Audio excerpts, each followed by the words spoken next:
Bu videoda Casper'ın tasarımı ve teknik detaylarıyla oldukça dikkat çeken modeli Excalibur G911'e yakından bakıyoruz.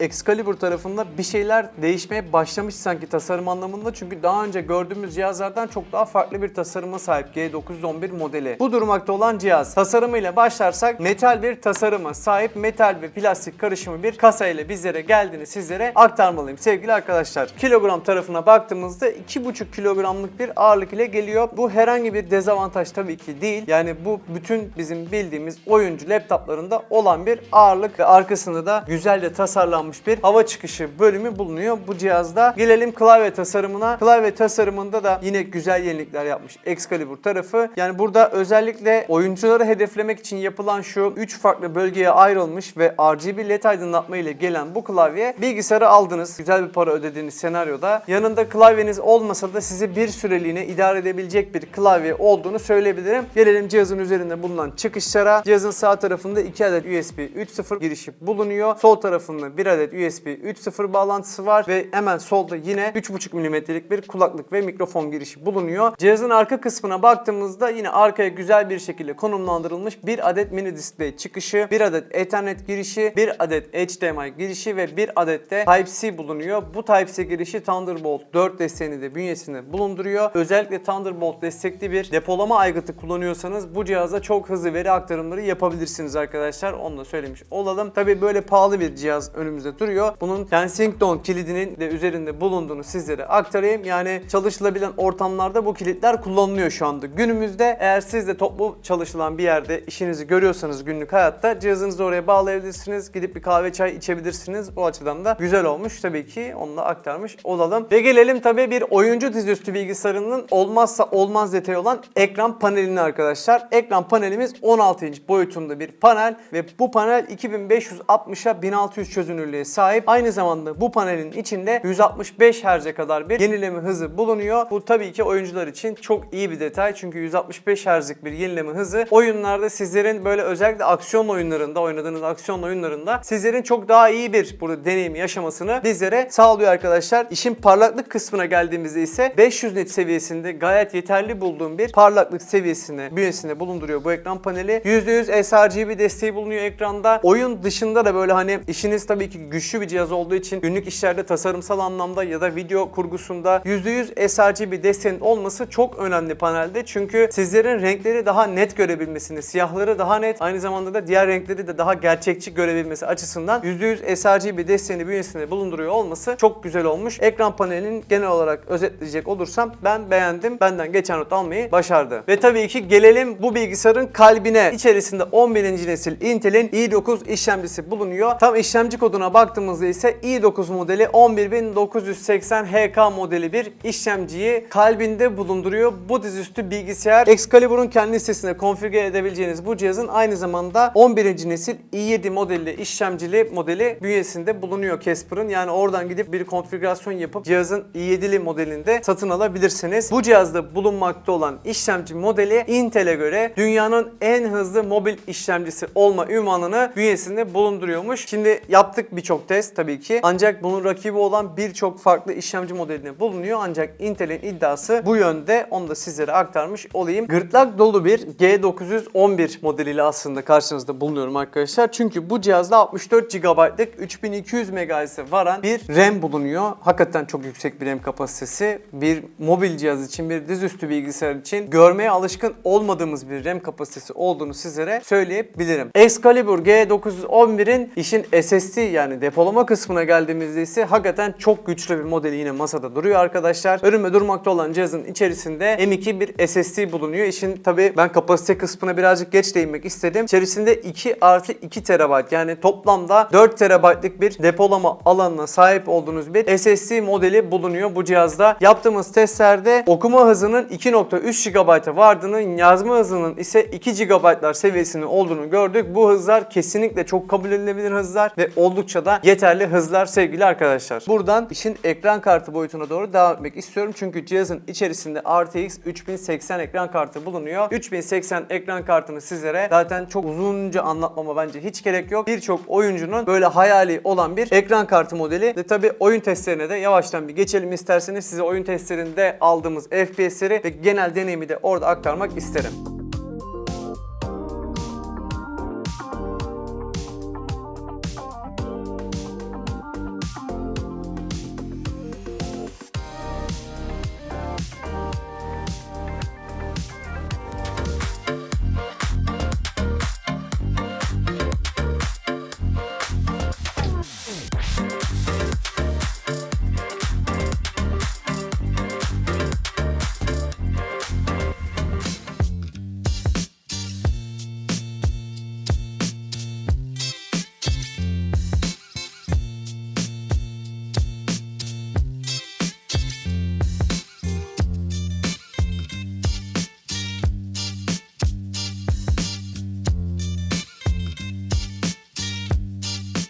Gelelim işin genel değerlendirme kısmına. Şimdi benim sizlere bu videoda aktardığım cihaz bu serinin en gırtlak dolu modeli arkadaşlar. Yani bunun başka bir zaten hani sizlere söyleyebileceğim bir açıklaması yok gerçekten. Çünkü gidip konfigürasyon yapmak istediğinizde de en üstte bulunan makine şu anda bizde bulunan makine. Ancak Excalibur G911'i sizler hem oyun oynamak hem de okuldaki genel işlerinizi halletmek amacıyla satın almayı düşünüyorsanız bence değerlendirebilirsiniz. Ve gelelim fiyatlara. Excalibur G911'in giriş seviyesindeki fiyatı 19.000 TL'den başlıyor. Ancak şu sıralarda Casper'ın web sitesinde bir indirim var. Başlangıç modeli olan G911'i 17.679 liradan satın alabiliyorsunuz. Ama bizde bulunan cihaz kaç lira? Gelelim ona. Bu cihazın yani bu serinin en gırtlak dolu cihazını satın almak isterseniz 46.443 TL ödemeniz gerekiyordu normalde, ancak şu andaki indirimle 43.000 TL'ye bu cihazı satın alabiliyorsunuz. Performans anlamında ve tabii ki teknik detaylar anlamında çok etkileyici bir cihaz olsa da bu kadar fiyat tabii ki birçok insan ödeyemeyebilir ya da ödemek istemeyebilir. Dolayısıyla o yüzden de hani bu cihazın konfigürasyon özelliğini kullanarak sizler de bütçenize uygun olan Excalibur G911'i Excalibur'un sitesinden satın alabilirsiniz diyeyim ve sizlerin de yorumlarını aşağıda beklerken videoyu beğenmeyi ihmal etmeyin diyerek ben kaçayım arkadaşlar. Şununla biraz daha vakit geçireyim.